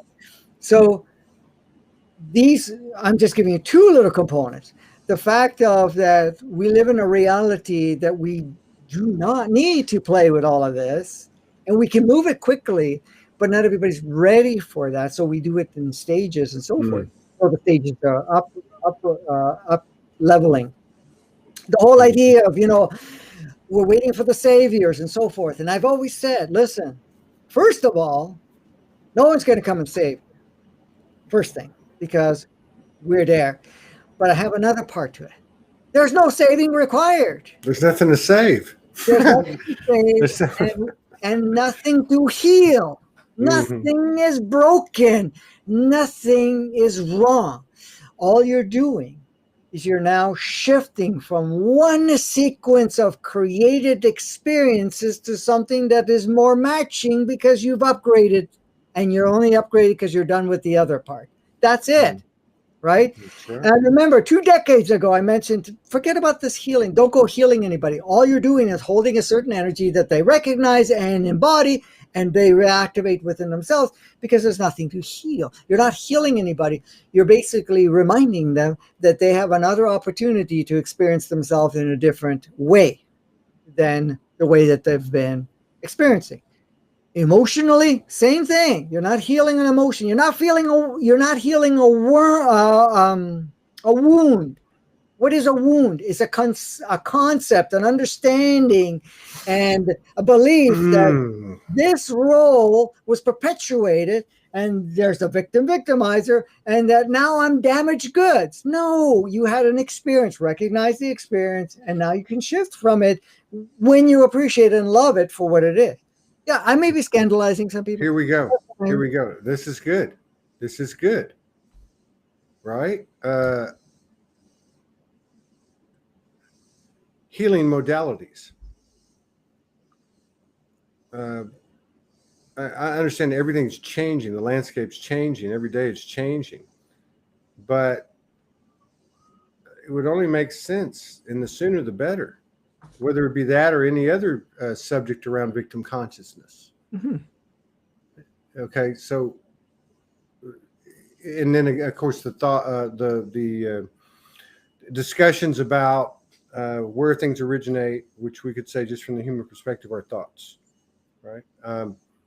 At some point, that what we're at some point we're not serving ourselves by serving in that manner. And I understand there's a buffet, and I understand that, and I love the thing about the TV set because there's all these different channels, but they're all on the same TV. And not only that, but on the channels, there's all these different shows. So there's like Flower of Life, right? But yeah, so the I never heard this about Ho'oponopono, whatever you call it. It makes whatever. So you, I said it wrong. So you, but you don't need. I'm sorry and I forgive you, because I'm sorry and I forgive you is replaced by thank you. We used to look at triggers as holy shit, but now we go thank you. Thank you for showing me that. So this is what you're talking about. Now that would apply all the way around, right? I mean, there's nothing to heal. There's nothing to forgive. And if that's the case, other than providing, like you said, providing a program or a channel in that TV set for someone to go through and select for their own personal growth and to turn and reactivate code, it still would seem to me that at some point, I don't have a job. You don't have a job. You know what I mean? Right. So yeah, but then we can put our focus on having fun and playing with all the playmates that are and so forth. So, but again, we're all having different experience. We're going to share the experience. We're going to love the experience of whatever it is. It's no longer now, okay, I got to play this particular role because I am in the process of stimulating as many remembrance and what people call awakening people and so forth. That role will shift and we play a different role. And the thing is, there's no more the pressure that role has to be a specific way. So that's the part that shifts in all of this. And then we get to live life a different way. We get to play life a different way. We get to go into the experience in a different way. That's really what's taking place. I think you froze, Todd. Hopefully we don't lose what's going on. Anyways, while we wait for Todd to come back, I like the pose. It looks very good. You're in a state of meditation. But anyways, regarding the what's going on here, and you can catch this on afterwards, but the idea of being wounded or anything of that nature. Okay, I'm not sure if I'm still on. If I'm still on, let me know.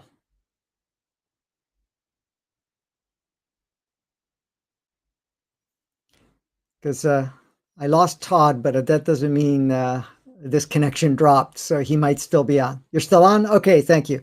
Okay, so this whole idea where people are playing with being wounded or anything of that nature, it is a projection that the ego will create. If somebody did or said something a certain way, and we have a story or a belief system of some sort that this is something that is somehow creating damage or creating something that is not to your best interest, a lot of times we create a wound. Now, the wound is an idea. It's an energy that we create that somehow we put a lot of focus on it, and then we see ourselves in one way or another that this now has power. So you can become a victim by adopting the idea of a wound.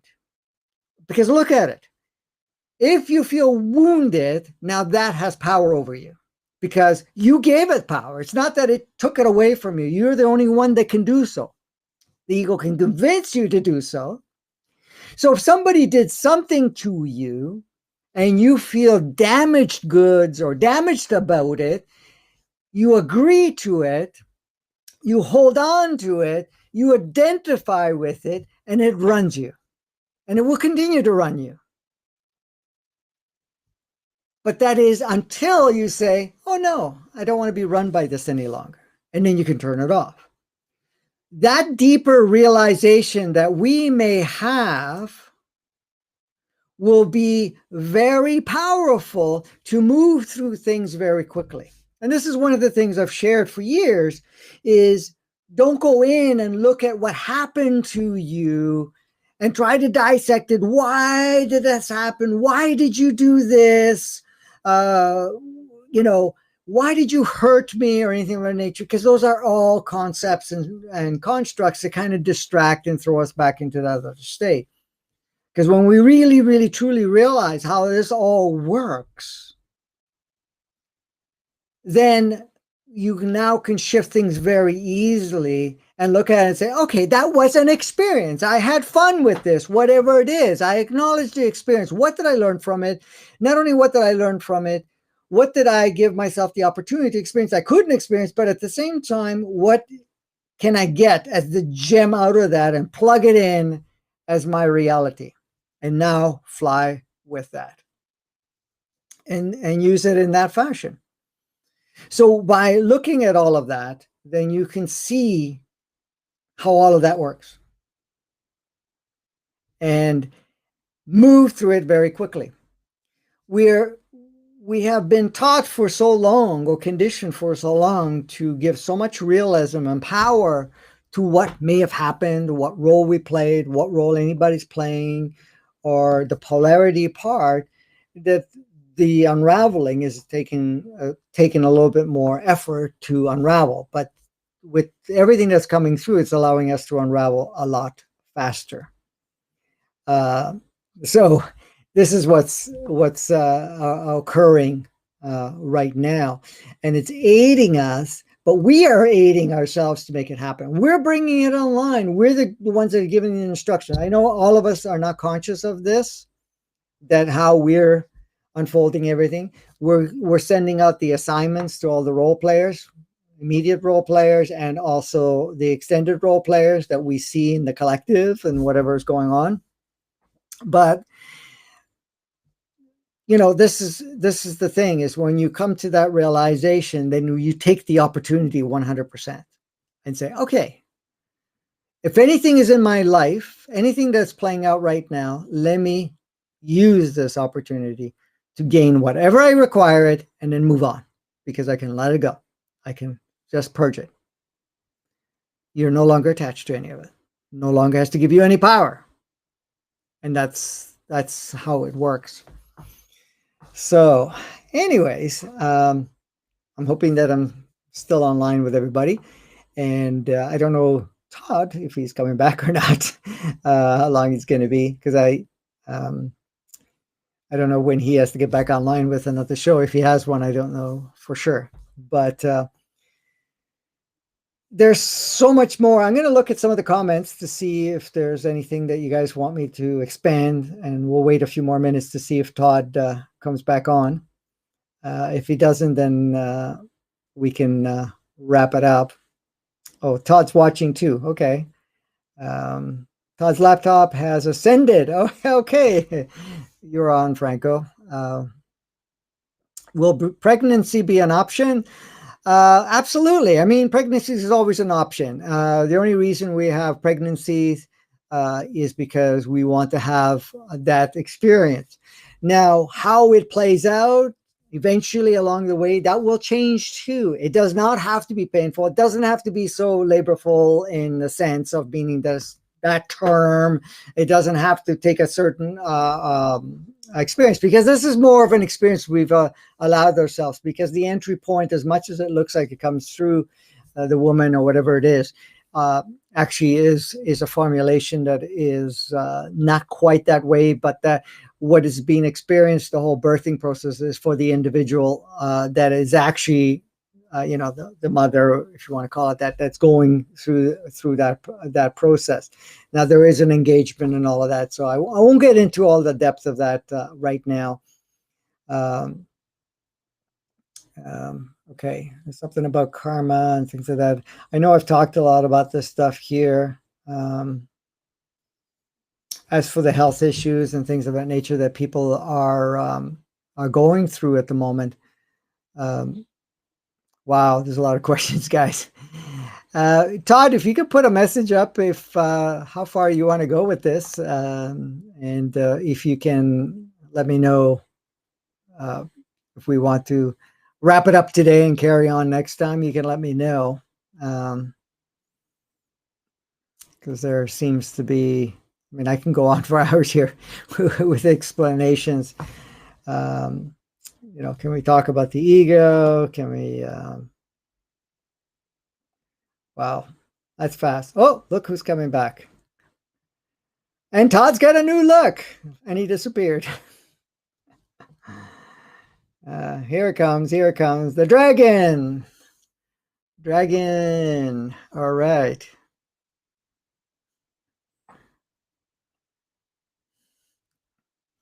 Cute. We can't hear you. At least I can't hear you. So just make sure you're unmuted. No go. No go.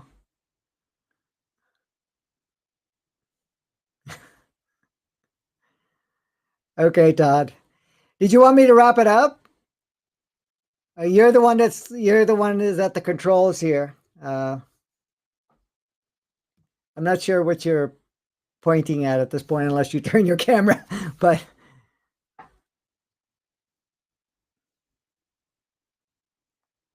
oops, we lost you again. Let me just check if we're still on here on the platforms. Oh yeah, we still are. Okay, cool. Cool. All right. This is fun. His other laptop. Gentle, relax our bodies, upgrade. Yeah. Okay. Okay, well, hang on. We'll be back with sound soon. Okay. Tails, drone, the ship, whatever. Okay. I know we had karma, we had ego. There were so many different things that people are asking. I guess we'll have to do one day where we're going to address people's questions. I know, Todd, you always have a lot of questions that you ask, so we get into the conversation. But the conversation will go according to where we wanted things to go. As for anything about karma and stuff like that, we don't have karma. We do not have karma. We haven't had karma for 30 plus years now. Karma was unplugged in 1987. That used to be a soul directive, and it was also a human entity directive. And what karma was is basically giving us, because we were playing in the operating system of polarity, we wanted to experience both sides of each polarity. And it was never a punishment. It was never an opportunity where, you know, you play a negative role, you're going to have to experience a negative role or anything of that nature. There was a lot of misunderstanding around that and a lot of focus and energy put into that. But I think in my podcast, Advancing Consciousness podcast on YouTube, that's the title of the page. There is something on karma. But the whole point is that's been gone. So the balancing is no longer required. It actually makes us to be able to experience both sides, when, if necessary, a lot quicker than before. We're no longer streaming a whole lifetime to play with one facet or another. We're able to move back and forth a lot quicker. In regards to the so-called needing us to have an experience to realize, that's more of a creation, a facet that people have labeled as karma. I know some people have talked about that the karmic thing ended up in October 2019 or something like that. That is just another level of realization that came into play. I think Adam had mentioned that. That would have been more the focus point, that we were still projecting it, because we were projecting what we call karma into the matrix, and the matrix was reflecting it. It was a way to get a feedback of whatever we were playing. But that in October of 2019, as Adam had mentioned there, was not being reflected anymore, and the collective was not even giving it much more power to it. Is there an ancestral karma? No, that was all wiped out a long time ago also. See, you have to understand that a lot of things that we change along the way, we change it due to the fact that we upgrade any facet of it so that we go into next stages. Because everything serves until it no longer serves, because now what served and may have helped at certain points now can become an anchor or can be something that slows the process down. This is why we do changes. This is why we even got rid of the timelines, just to perpetuate and move things a lot quicker. So this is the thing. As for the ego itself, that's just a software, and I've talked about that many times before. The software was really only applied only when we were playing in the inverted matrix, inverted 3D, 2D. That was the only way we can actually play it and get lost in it. And it's still active to some degree, but it's losing its reinforcement, because it's no longer being reinforced by the moon satellite, and it's no longer enforced by the inverted matrix, because the inverted matrix is no longer there. But we're still projecting what looks like an inverted matrix at this point in time, but that's all fading away anyways. So as that is changing, as the energies are going higher and higher and more connection to ourselves, then the ego's software starts to crumble more and more and loses its capacities and so forth. Welcome back, Todd. That's never happened ever. Oh, okay. Very strange. Very, very funny. I knew it was going to be a big transmission. Well, there's definitely a lot of energies going on. I can feel it. I'm getting dizzy now. So. My head was doing my skull, inside my skull has been doing incredible things this whole thing. Yeah. I don't know what to say. Well, if you want to catch up on some of the things I was saying while you were gone there. No, I was listening. I had the phone. Oh, okay. I was listening. Yeah, no, I got you. Okay. Yeah. Oh, man. Well, that's 2 hours. How you feel? Good. And you definitely have to take a break in a minute to use the facility. You're going to carry on. If not, we can pick up in a couple of weeks. Yeah, we can do that. I just want to say to you, Franco, DeNicola, the vessel, that I'm just so thankful you're in my life and that you're here. My final question is, why did you stay? Why did I stay? You said earlier, and I've heard you say it before, that your role in engineering the reset 13,000 years ago, give or take, and how you dropped in to see how things were going. Why did you come in and embody Franco DeNicola? And I'm sure you had choices. Why did you stay? Well, the thing is, when I agreed to come, it was an offering. It was more of a convincing of sorts to be able. You were convinced? Yeah, the soul was, not Franco so much. And so the soul was basically, okay, you have the ins and outs of it. You have the capability to go in and bring a restoration plus the updated stuff going on, but it's going to take some time. So the agreement was that you come on board, and the agreement was for 120 years. So that was basically until 2077. So the agreement was to come in and do a full embodiment, because this is the first full embodiment. When I say full embodiment, right from birth type of process, where the body was actually taken. The body actually, in fact, was not totally all fully done the normal way. It basically, it used some of the genetics from my mom, genetics from my dad, was brought on a ship, was modified, added a couple of extra DNA strands in, put a couple of extra encodements, changed the operating system, designed a bunch of things, only to have the flexibility to be able to hold a unified soul of sorts, because at that time it was unified as a dual, and now it's 96 of them. But and then at that point in time was to come in for 4 years in the stage of observing only, So the first 4 years were to integrate and to observe. So I observed my environment. I observed what my parents were going through and all the people around it and so forth. But then after that 4 year period, and the time came and says, okay, now you have to integrate and actually have to live a certain human experience. That means you cannot use all of your access that I have now, of course, through that period of time. So at age 4, after completing age 4, it says, okay, 80% of your access now has to be turned off. It will be there, but you won't have the key to get in.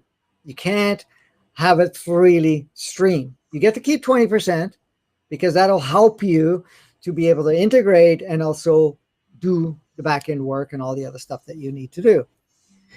So that ended up going for 40 years without having access to the 80%. And then it started to trickle back in. So when that started to trickle, so at age 44, it started to trickle back in. And then that was over almost like a 10-year period. And then by age 54, it was fully all back. And again, now you have a full access to it, but you still use it because the energies around it won't support it. And then what happens if you bring too much of it too quickly back in, and start using too much of it back in, you become invisible. And when I say invisible, it's like you're on a completely channel. Not only people don't understand it, you can't have the same access to the collective's dealings and whatever they're dealing with. Humanity doesn't even understand you. So now I had to learn how to take this pocket of consciousness that's constantly growing and the collective consciousness and what Franco was observing as the human of sorts, and then start to kind of juggle and blend and create something that was usable to be able to upgrade the collective, but also to stimulate people. So I didn't come here to fix anything. I came here to reactivate certain parts, but to really share so that you activate yourselves. Everybody activates themselves. And that's the thing. So as much as, when my guide said, listen, I came in to activate 2000 so years ago, I came here to activate love, pure love, true love, pure love. You're coming in to activate oneness, which is just the next facet of love, true love. But the oneness, it's not your responsibility to do so. You activate it, but everybody has that oneness. Everybody has that pure love in them. And that's what they're basically doing. So it's not here because Yeshua, when he came here, he didn't come here to be the deity. He didn't come here to tell you, I'm here to save you. I'm not here to save you from your own sins or whatever which was an illusionary thing, which is basically just, when you look at it, it's just off the mark, not really understanding the depth of it. He didn't come here to fix anything. He came here to share information and with his energy activate love. That went dormant when the modification got changed 10,000 years ago. And all I'm doing is my energy, the energy of my soul is transmitting through me. And through this call, anything I do or anything that I'm holding on in any space at this point in time is just activating your own oneness. And oneness is not similarity to everybody. It's a oneness of a recognition that we're all beautiful expressions. We're all one and we do this all together. And the only way we can do it is because we've designed it so that we do it in our multifaceted expressions of ourselves, right? So that's it. And my role will shift along the way. We're doing it together. And that's all we're doing. We're playing. We're having fun with all of this stuff. Good. Yeah, that's interesting. Yeah. Very cool. Yeah. I could go on for hours. But I have to go lay on the couch. Yeah. No, it's been great. It's always great. It's always great. Well, it's always great to connect with you. I love the energy that everybody holds. You have a very specific way. The stuff I share with you, the stuff that we play together with, and so forth, they're all unique. Like I do other shows too. Uh, the energy, the fundamentals are there, but where it goes and how it's displayed, how it's shared, the interactions are always different. They're all different because we're both a beautiful different makeup, and each one of us, and then if the people that are drawn to it add the extra to it and actually fly with it. So I am completely in great appreciation that we've connected some almost 2 years ago now. You know, I know TL kind of was in the instigator at one point. You know, she kept saying, "You got to go, you got to go," and I think she's kind of connected with you at that point in time, some 2 years ago. And then we got to play, and here we are. We do one every 2 weeks now, and you know, kind of people enjoy it. I enjoy it. We get to share. But you know what? The best part of an enjoyment is I feel the shift every time we connect that happens with everybody. And I see things, and like I'm in awe with all of this because I get to play more of me with all of you, and all of you get to play more of you with us coming together. And when I'm like this, I fly. When I'm having more of the human experience, it's not as fun. You know, I attempt to have as much fun as possible, but you know, not always. And I know I had taken on some pretty big projects, and that has been reflective health-wise and so forth, which now I'm creating a shift around. So it's not that I'm going through a healing process. I'm going through a shifting, completion and shifting, well, which I call transformation, which is basically what my guide has always been saying. You know, you're transmuting, transforming, all of this stuff, as many of us are doing, because many of us got on board, and many of us may be feeling pretty powerful shifts in energetically, physically, and having old elements come out, but even new stuff. But because we take it on, we integrate it, and then we transmute it. And when we're transmuting, we're plugging it in, we're pumping it into the collective, so that not everybody has to have the same experience. So each one of us plays a role of it, and so forth. So we're all powerful, unique, beautiful beings. And thank you for holding the space. Thank you for all the people that have come on. Thank you for all the beautiful comments, all the beautiful sharing that everybody's doing with each other too. So cool. Very good. Very cool. I enjoyed it always. And it's hard to say goodbye now. But yeah, this is great. What a great interaction. So I'll see you in a couple of weeks, and thank you again. And everybody, please visit Advancing Consciousness series. It's all over, you know, Facebook, YouTube, website. I think you're on Venmo. Although I heard you had some problems on YouTube when I did. That, go figure. But, yeah, I did, and then that got resolved. And then this week I couldn't get on Facebook. Same here. Well, I put everything on, I got on, and it was just buffering. It just kept saying it's not accepting the single. And we tried, and then finally said, okay, forget it. I'll upload it later, because I do make a copy of it as I do it. Then I uploaded it afterwards. But lately I've noticed that I've been access has been reduced. Like the views and everything else are being held back. At some points, eventually it opens up. But a couple of weeks ago, YouTube was not showing it to anybody. I was having a lot of messages from people say, hey, you know, I saw that you were coming on, then I couldn't see you on. But I was on, but nobody was getting the notification. Nobody was even seeing it. And then I got flagged. So I got flagged on YouTube. So it took a week before they cleared it up, and they finally, so I had to go in and change some of the description, because I did throw a couple of words in there that were taboo. So I cleared that out, and then so I got back online again, and then it started to distribute once again.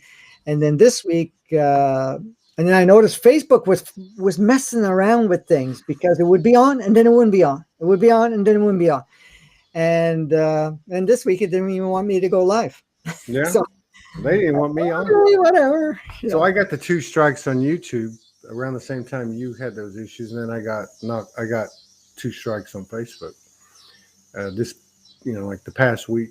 So something's in the air. I feel like it's transformation. That's how I approach it. Mm. So yeah, this is cool. They said we're All gel right. twins. Gel twins. Cool. All right. All right, Okay, everybody. guys. Love you all. It's good seeing everybody. Thank you, Franco. Love you. Thank you, everybody. too. We'll see you in a couple of weeks, Franco. Take care. Okay.